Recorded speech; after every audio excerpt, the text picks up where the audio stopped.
बिहार में voter list वाली reporting को लेकर अजीत अंजुम, जो कि ब्राह्मण समाज से हैं, भूमिहार समाज से हैं, उन पर एफआईआर कर दिया गया है। आप बस कल्पना कीजिए कि एक शख्स जो 25 साल से टेलीविजन में रहा हो, जिनका कई मुख्यमंत्रियों से जान पहचान है, जिनके देश के तमाम बड़े लोगों से जान पहचान है, उस पर एफआईआर। तो सोचिए, कोई दलित, पिछड़ा, किसान, आदिवासी, अल्पसंख्यक अपने हितों की रक्षा के लिए पत्रकारिता कर पाएगा? मैं बार बार कह रहा हूं, जब कबीर और रविदास लड़ रहे थे उस समय सत्ता में मुगल थे। जब बाबा साहेब, साहू जी महाराज, पेरियार, अंबेडकर लड़ रहे थे तब अंग्रेज सत्ता में थे। आज जो सत्ता का चरित्र है वो जातिवादी और मनुवादी है, और आज इनसे लड़ना बड़ा मुश्किल है। और सोचिए, जिस अजीत अंजुम पर एफआईआर हुआ है, जो खुद ब्राह्मण समाज से हैं, करोड़ों के मालिक हैं, जिनका रसूख है, और जिसके लिए पुण्य प्रसून वाजपेयी, रवीश कुमार, अभिषार शर्मा, विनोद कापरी जैसे तमाम वरिष्ठ पत्रकार ट्वीट कर रहे हैं। सोचिए हम लोग की क्या हालत होती होगी। और उसमें भी वो लोग तो जातिवाद के खिलाफ भी नहीं बोलते हैं, सरकार की आलोचना करते हैं। सोचिए, तब उन पर एफआईआर हो रहा है। और हम लोग तो जातिवाद और मनुवाद के खिलाफ बोलते हैं, जो सिस्टम में बैठे हुए हैं। ये पत्रकार जो सवर्ण पत्रकार हैं, जो प्रोग्रेसिव पत्रकार हैं, जो बीजेपी के न होकर कांग्रेस के साथ हैं, प्रो मुस्लिम पत्रकार हैं, सोचिए इन पर एफआईआर हो रहा है। तो आज के समय में कोई मुसलमान, कोई दलित, कोई पिछड़ा, कोई किसान, कोई आदिवासी, कोई अल्पसंख्यक पत्रकारिता कर सकता है? आप इसी से अंदाजा लगाइए। इस पर ही बात करेंगे। और साथ ही सोचिए, इसीलिए तेजस्वी यादव ने 2 दिन पहले कहा था कि ये मीडिया जो है वो सूत्र नहीं मूत्र से चलती है।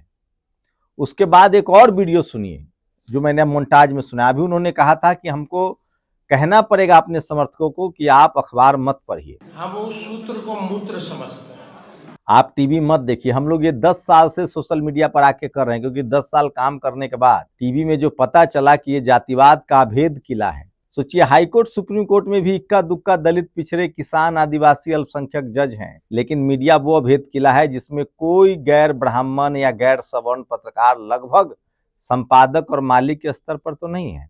और उसमें भी अगर आप ब्राह्मण या सवर्ण भी हैं और बीजेपी से सवाल पूछ लेंगे तो आप पर एफआईआर हो जाएगा। अब सोचिए, जो बीजेपी से सवाल पूछ रहे हैं उस पर एफआईआर हो रहा है, तो जो जातिवाद और मनुवाद से सवाल पूछता है हमारे तरह के लोग, उनके साथ क्या होगा?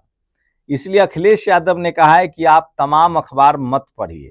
अपने सभी समाजवादी साथियों से कहूंगा, दैनिक जागरण को पढ़ना बंद कर दें, खरीदना बंद कर दें। उनके जितना कारोबार है उससे बिल्कुल अपने आप को जोड़नी दूर कर लें। ये जातिवाद और मनुवाद का अड्डा है। और मैं इसलिए कह रहा हूं, इस देश का टीवी अखबार आज बीजेपी के साथ है, पहले पीछे वो कांग्रेस के साथ था, वो बहुजन समाज के साथ कभी नहीं है। और इसलिए मैं कह रहा हूं कि इस टीवी अखबार ने न जाने कितने बहुजन नेताओं को बदनाम और बर्बाद किया है। लालू प्रसाद यादव की सत्ता चली गई।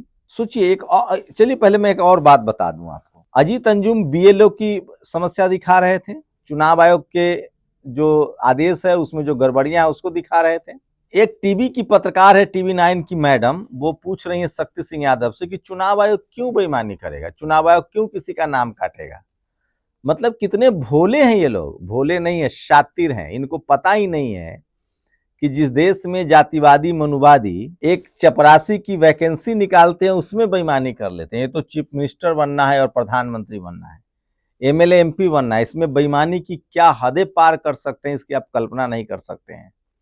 और जब कोई दलित, पिछड़ा, किसान, आदिवासी, अल्पसंख्यक सत्ता में हो तो ये नियम से अलग जाकर उनको कितना तबाह कर सकते हैं, इसकी आप कल्पना नहीं कर सकते हैं। सोचिए, लालू यादव को चुनाव हराने के लिए चुनाव आयोग ने क्या क्या नहीं किया। और आज से पहले चुनाव आयोग की किसी सरकार से नहीं बनती थी। चुनाव होता था, DGP change, SP change, DM change, थाना प्रभारी तक का तबादला होता था। ऐसा क्या है इससे पहले? ये इनका नाम है ज्ञानेश कुमार गुप्ता।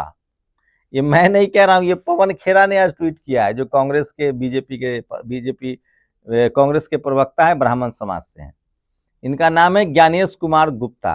तो किसी के नाम में सिर्फ कुमार लगे ना तो उसका पूरा नाम लिखना जरूरी होता है। तो ज्ञानेश कुमार गुप्ता हैं, इससे पहले वाले चुनाव आयोग को शेरो शायरी का बड़ा शौक था, लेकिन सोचिए इस देश का बहुजन समाज सालों से कह रहा है कि ईवीएम सही नहीं है, ईवीएम को ठीक कीजिए, लेकिन अब बात उससे बहुत आगे बढ़ चुकी है।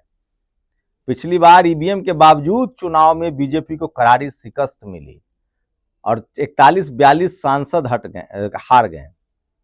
थोड़ा और मामला गड़बड़ाता तो 240 वाली 200 पर सिमट जाते और सरकार भी न बनती। और सोचिए आप, कल्पना कीजिए, उसके बाद भी ये लोग कहते हैं कि चुनाव आयोग की क्या मजबूरी है।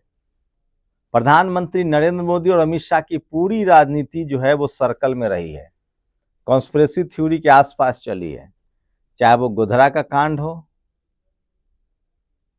अब सोचिए ये कोई झूठ बोल सकता है? महाराष्ट्र में 40 लाख वोटर लिस्ट में नाम बढ़े, एक से एक फर्जीवाड़े की रिपोर्ट आ रही है। अब खबर आ रही है कि एमपी में 60 लाख वोटर बढ़े, हरियाणा में 30 लाख वोटर बढ़े, और एक मेयर का चुनाव जीतने के लिए बीजेपी के नेता ने क्या क्या किया था चंडीगढ़ में, कोई भूल गया है? और अब भी आपको लगता है कि पिछले 10 साल 11 साल में जितने राज्यों के बीजेपी शासित राज्यों में कोई मनमुटाव नहीं होता है चुनाव आयोग को? मैं फिर कह रहा हूं, इस देश में चेक एंड बैलेंस बहुत जरूरी है और मीडिया के, लेकिन मुझे ताज्जुब होता है कि जो विपक्षी दल के प्रवक्ता हैं, क्या वो इन सब बातों को नहीं जानते हैं, इतना विश्लेषण नहीं कर पाते हैं? कोई संवैधानिक संस्था होली का थोड़ी है, उस पर सवाल नहीं उठ सकता है।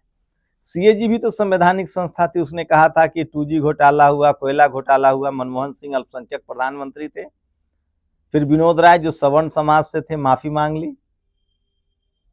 इससे पहले संवैधानिक संस्था सीबीआई को जब कांग्रेस की सरकार थी तो सुप्रीम कोर्ट ने तोता नहीं कहा है। क्या मायावती संविधान के तौर पे चुन के मुख्यमंत्री नहीं बनी थी? तब तो हाथी ढकवा दिया गया था। क्या लालू यादव संवैधानिक रूप से सीएम नहीं बने थे? और संवैधानिक संस्था में क्या इस देश में सीबीआई, इनकम टैक्स, ईडी में करप्शन की बातें सामने नहीं आई है? ये सबसे बड़ा सब, मैं फिर कह रहा हूं, चेक एंड बैलेंस जरूरी है। अब बिहार में कहा जा रहा है कि विदेशी लोग हैं, तो उनकी परेड कराइए। कितने विदेशी है बिहार में? बिहार में शहर हो या गांव हो, लोग पड़ोसी नहीं पूरे मोहल्ला को जानते हैं।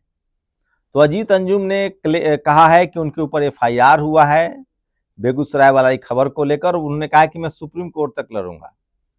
सोचिए, जब ब्राह्मण समाज का पत्रकार जो बीजेपी और चुनाव आयोग से सवाल पूछ रहा है, उस पर एफआईआर हो रहा है, कोई दलित, पिछड़ा, किसान, आदिवासी, अल्पसंख्यक उम्मीद कर पत्रकारिता कर पाएगा?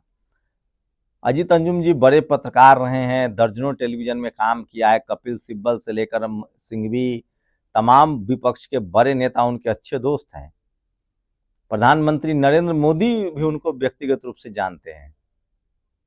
उसके बावजूद मैं इसलिए कह रहा हूं, जब कोई सवर्ण पत्रकार सरकार से सवाल नहीं पूछ सकता है, सरकार के काम पर, चुनाव आयोग के काम पर सवाल नहीं उठा सकता है, तो सोचिए दलित, पिछड़ा जो पत्रकारों की क्या हालत होती होगी, जो अपने संवैधानिक अधिकारों के लिए सवाल पूछता है।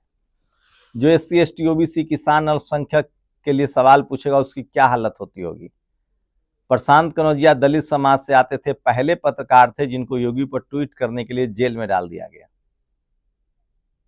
दिलीप मंडल इसी मजबूरी में बीजेपी खेमा में चले गए। क्या करते हैं, कहां तक लड़ते हैं? इसलिए मैं दलित, पिछड़े, किसान, आदिवासी, अल्पसंख्यक से कहना चाहता हूं कि अपने पत्रकारों के साथ, अपने इन्फ्लुएंसर्स के साथ खड़े होइए और सोचिए हम लोगों पर क्या क्या बीतती होगी। मैं इसीलिए कह रहा हूं, आज लड़ाई बहुत गंभीर है। जब रविदास महाराज लड़ रहे थे और कबीर लड़ रहे थे, तब मुगल सत्ता में थे। जब बाबा साहब लड़ रहे थे, पेरियार साहब लड़ रहे थे, फूले साहब लड़ रहे थे, गाडगे लड़ रहे थे, तब अंग्रेज सत्ता में थे। और आज जो मनुवाद, जातिवाद के खिलाफ आप लड़ रहे हैं, तो आज तो जातिवादी, मनुवादी सोच के लोग सत्ता में हैं। एक ब्राह्मण यूपी के बता रहे थे, यूपी या बिहार के, कि आज तक 85 साल तक आरएसएस का प्रमुख जो है वो महाराष्ट्र का, ये दिलीप मंडल भी कई बार लिख चुके हैं, महाराष्ट्र के कुलीन ब्राह्मण ही बनते, उसमें यूपी, बिहार, मध्य प्रदेश, राजस्थान, छत्तीसगढ़ के ब्राह्मणों के लिए जगह नहीं है। कोंकण ब्राह्मण या कुछ कहा जाता है। तो सोचिए शुद्धतावाद पर वो लोग कितना जोर देते हैं। जब आरएसएस के प्रमुख यूपी बिहार के ब्राह्मण नहीं बन सकते हैं तो हम लोग संवैधानिक अधिकार की बात कर रहे हैं। तो अजीत अंजुम जी पर एफआईआर की खबरें उन्होंने कहा है कि अभी एफआईआर की कॉपी नहीं मिली है, लेकिन उन पर एफआईआर हुआ है। तो आप कल्पना कीजिए कि आप दलित, पिछड़ा, किसान, आदिवासी, अल्पसंख्यक आज पत्रकारिता कर रहा होगा, उस पर क्या बीतती होगी। शुक्रिया। नेशनल दस्तक की आपसे गुजारिश है कि अगर इसको बचाना चाहते हैं तो नेशनल दस्तक को सब्सक्राइब करने के लिए रेड कलर के सब्सक्राइब बटन को दबाएं, फिर बेल आइकन की घंटी दबाएं। नेशनल दस्तक को बचाने के लिए बहुत जरूरी है कि हर खबर को शेयर करें, लाइक करें, कमेंट जरूर करें।